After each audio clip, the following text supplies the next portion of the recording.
Bonjour, la diaspora africaine rêve beaucoup. Je viens dans cette vidéo dénoncer la rêverie des Africains vivant en Europe et en Occident de façon générale.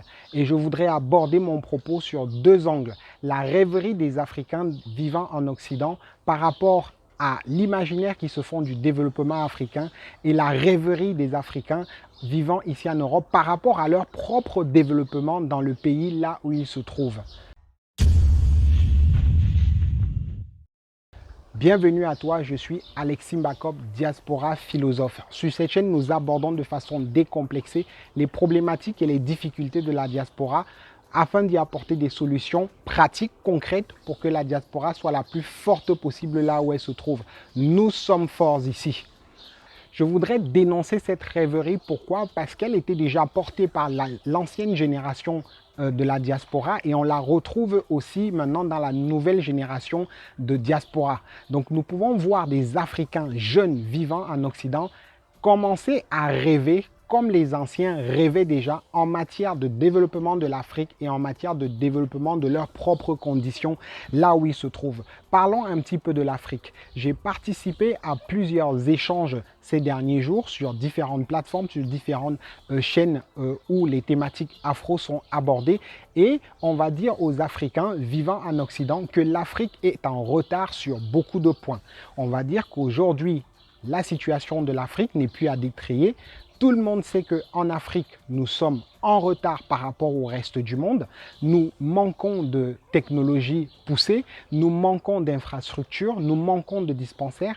Et là, les personnes de la diaspora vont te répondre « Pourquoi tu te compares aux autres ?» Tu dois te recentrer sur toi-même, te construire un nouvel univers et pouvoir te développer.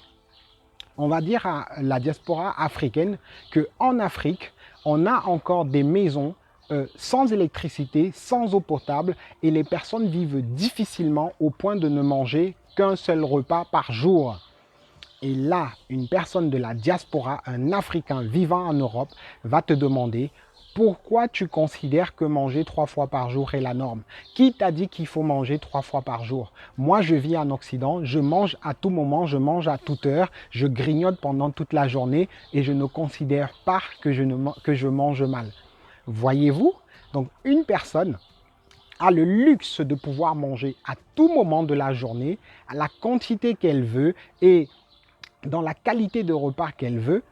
Et en face, on a une personne qui, avoir une seule pitance par jour, un seul menu par jour est un espoir. Et les Africains de la diaspora vont vous expliquer que manger 3 fois par jour n'est pas une norme.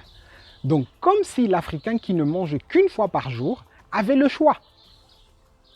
Et on retrouve ce discours dans beaucoup de personnes, quelles que soient les générations, les anciens et les nouveaux. Tous ceux qui tiennent ce discours ne sont pas forcément des vieux menguistes, ne sont pas forcément des personnes qui ont déjà oublié l'Afrique. Non, ce sont des personnes qui, arrivées en Occident, considèrent que le système occidental n'est pas le meilleur, point de vue que je partage, mais considèrent que les Africains doivent non plus regarder à l'Occident, mais regarder à eux-mêmes, doivent se recentrer, se refermer pour pouvoir se développer. Comme si vivre dans une case sans eau potable, sans toilette, sans électricité était l'idéal. Donc, comment pouvons-nous considérer que l'eau que nous buvons n'est pas potable si on n'a jamais vu une eau potable? Comment pouvons-nous considérer que l'éducation, la santé, la façon de faire que nous pratiquons aujourd'hui en Afrique, comment pouvons-nous l'estimer, l'évaluer si nous ne nous comparons pas aux autres, aux normes internationales? En fait, la diaspora africaine aujourd'hui se nie, se restreint, veut être passive par rapport aux problématiques réelles de l'Afrique actuelle. Les Africains de la diaspora aiment à dire qu'on nous a volé notre science, on nous a volé notre savoir, on nous a volé nos potentiels, on a volé nos intelligences et comme ça peut lever les mains pour dire qu'elle n'a aucune responsabilité. Dites à un Africain de la diaspora que on peut se développer en mettant en pratique, en prenant la science qui a été déjà faite ailleurs et en la retransposant, donc en faisant un transfert de technologie, il ne vous croira pas. Mais dites-lui qu'on a volé et donc nous sommes incapables de faire. Il faut qu'on aille rechercher ce qui a été perdu.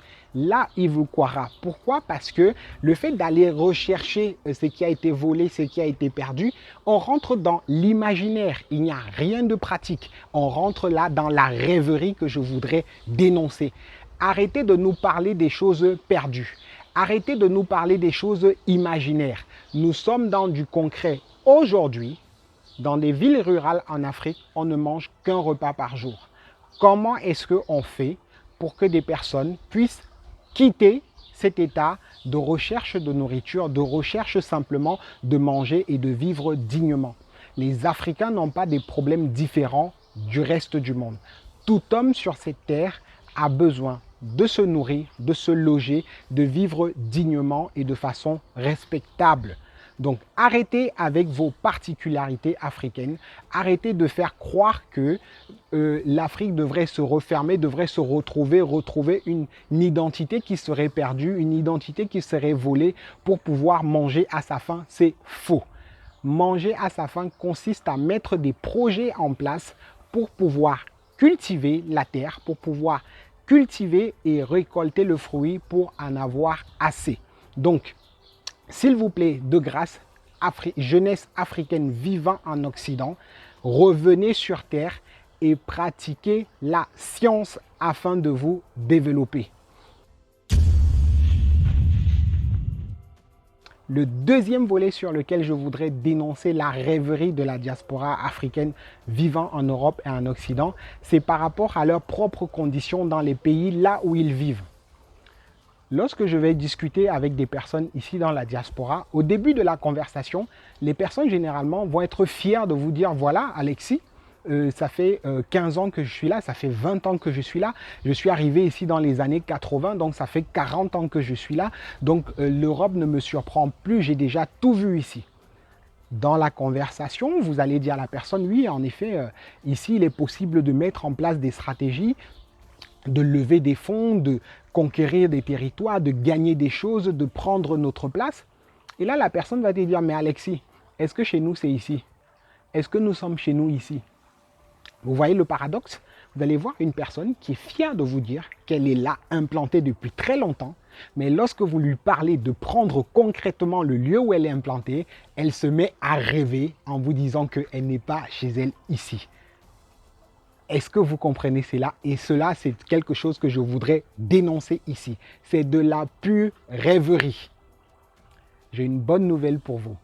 La terre appartient aux hommes.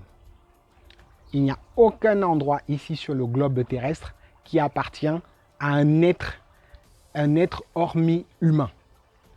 Les surfaces peuvent appartenir à des personnes physiques, comme vous et moi, à des personnes morales, donc des entreprises, qui sont dirigés par des hommes, peuvent appartenir à des États, et les États sont dirigés par des hommes. Derrière l'État, il y a les hommes. Donc la terre appartient toujours aux hommes. Aucun animal, même Dieu qui a créé la terre, pour ceux qui croient en Dieu comme moi, même Dieu qui a créé la terre ne détient pas un titre foncier. Dieu ne détient pas de titre foncier. C'est vous et moi qui détenons la terre. Donc, si tu considères que tu es étranger là où tu te trouves, en fait, tu es en train de passer à côté de quelque chose.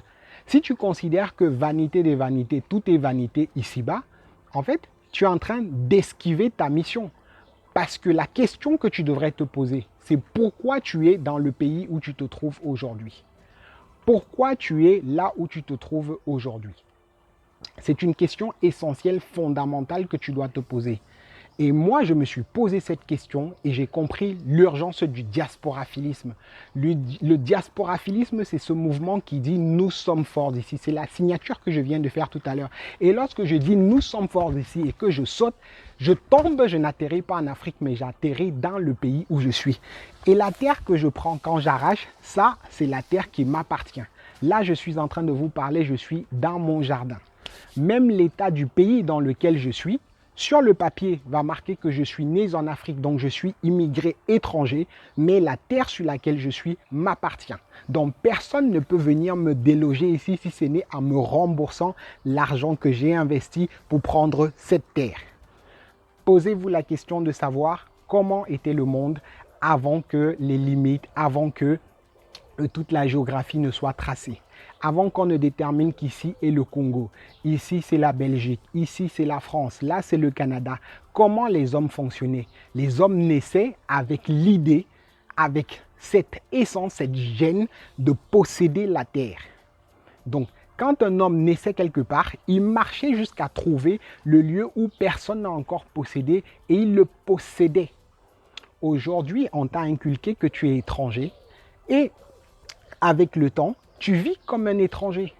Et donc la diaspora africaine rêve beaucoup et agit très peu. Je voudrais t'inviter aujourd'hui à considérer là où tu es. Le lieu où tu es, le lieu où foule la plante de ton pied peut t'appartenir. Ça dépend de la façon dont tu vois le lieu où tu es. Si tu considères que tu es là où tu es par hasard, moi, ce n'est pas le cas. Il n'y a pas de hasard. Là où je suis, c'est parce que je devrais être là où je suis. Et donc, je considère que ma présence là où je suis une valeur ajoutée pour le lieu où je suis. Donc, je possède ce lieu. Vous comprenez ? Et donc, toi aussi, tu devrais faire de même. Tu devrais considérer que même si sur le papier, on marque immigré africain qui a quitté son pays pour venir se retrouver ici, tu dois posséder le lieu où tu es. Et c'est en possédant le lieu où tu es que tu seras une personne respectable, considérée. Beaucoup d'Africains aujourd'hui sont dans la rêverie, ne construisent pas, ne bâtissent pas, ne s'agrandissent pas, tout simplement parce qu'ils sont toujours dans l'imaginaire de se dire que un jour viendra où quelque chose fera qu'ils ne seront plus là où ils sont et ça dure des années et des années encore. Ma dénonciation aujourd'hui n'est pas pour prendre le fouet, pour fouetter des personnes, mais simplement pour attirer l'attention et dire que nous devons passer au travail.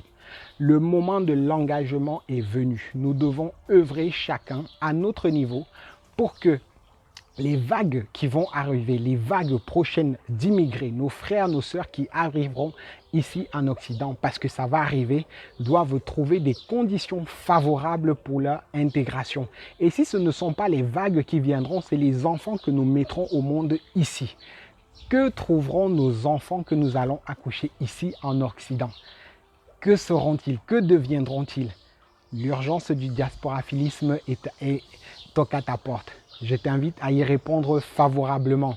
Tu dois travailler, tu dois œuvrer pour que les Africains puissent être respectés et honorés là où tu es aujourd'hui.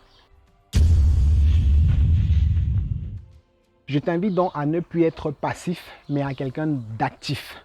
Intègre des groupes de travail là où tu peux apporter quelque chose à ton niveau afin que la condition des Africains puisse évoluer pendant que tu es vivant, pendant que tu es présent là où tu te trouves et que cela puisse profiter même aux générations futures. Nous sommes forts ici.